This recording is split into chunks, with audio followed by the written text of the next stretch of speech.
Ubos po ba ng ubos ang pera sa inyo pong pitaka, mga bossing?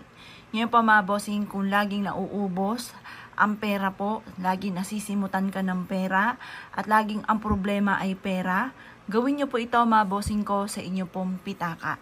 Alisin nyo muna kung ano man ang mga laman nito, maging mga ID po ninyo mga bossing. At pagkatapos ay ipagpag nyo po ito dahil maaaring may kumapit na kamalasan sa inyo pong pitaka. Gawin nyo po ito sa umaga lamang na mga bandang alas 7 ng umaga. Ipagpag nyo po ito sa gawing silangan mga bossing ko habang sinasabi ang mga salitang ito. Itinatapon ko na lahat ang mga kamalasan ko at huwag ka na muling babalik pa. Ang lahat ng kahirapan at kawalan ay itinatapon ko na.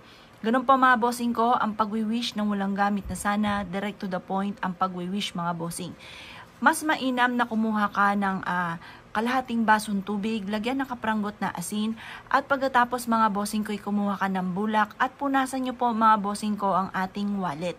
At pagkatapos mga bossing ko ay mag-wish po kayo na sa pamamagitan ng pampaswerteng ito ay kailanman na hindi ka na mauubusan ng pera. Itapon nyo po ang inyo pong bulak mga bossing ko na pinagpahira nitong ati pong pitaka. At pagkatapos ay ibilad ito sa sinag ng araw. At pagkatapos mga bossing ko, kumuha po kayo ng bawang at dahon ng laurel at ilagay nyo po ito mga bossing ko sa inyo pong pitaka.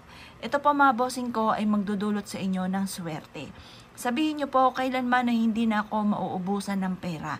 Maraming pera ang darating sa akin. Siksikliglig at umaapaw at napakaraming blessing ang darating sa akin. Ganon ang mga pag-wish na walang gamit na sana, direct to the point mga bossing. Pagtapos na po kayo mag-wish mga bossing ko, ang gagawin nyo lamang mga bossing, ito pa mga bossing ko ay ipapasok po ninyo itong dahon ng laurel dito sa loob ng ating pitaka. At magsasabi kayo ng lahat ng nais ninyo na maganap mga bossing ko sa buhay po ninyo mga bossing.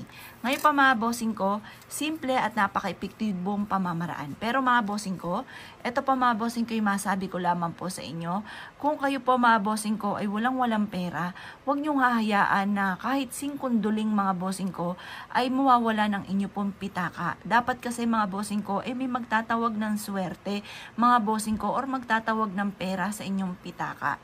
Kaya wag niyong hahayaan na talagang masisimot kahit piso ang inyo pong pitaka, mga bossing. Dahil yan po ay isa sa mga sumisimbolo ng kawalan ng pera talaga at wala nang magtatawag ng swerte. Wala nang magtatawag ng mga kasamahan po niya. Kaya dapat mga bossing ko, kung ikaw ay gagawa ng ganito, mas mainam, paalala lamang na huwag kang magpapawala kahit piso sa inyo pong pitaka. Mas mainam pa kung meron kang kakilala na maigi ang pamumuhay, mayaman, or isa siya sa mga huwaran po ninyo, humingi ka sa kanya ng piso at yun ang gawin yung taong bahay sa inyo pong pitaka. Dahil yun po ay masigit na makaka-attract din ng swerte at maaaring maanggihan ka ng swerte po ng tao na mayaman na ito. Kaya kung ikinaniniwala at gagawin nyo po ito, gawin nyo po ito ng pasikreto nang walang kahit sino man ang nakakaalam. Kasi once na may nakakaalam po ay nagiging mailap ang swerte or nagiging matagal bago makamit ang mga pinapangarap.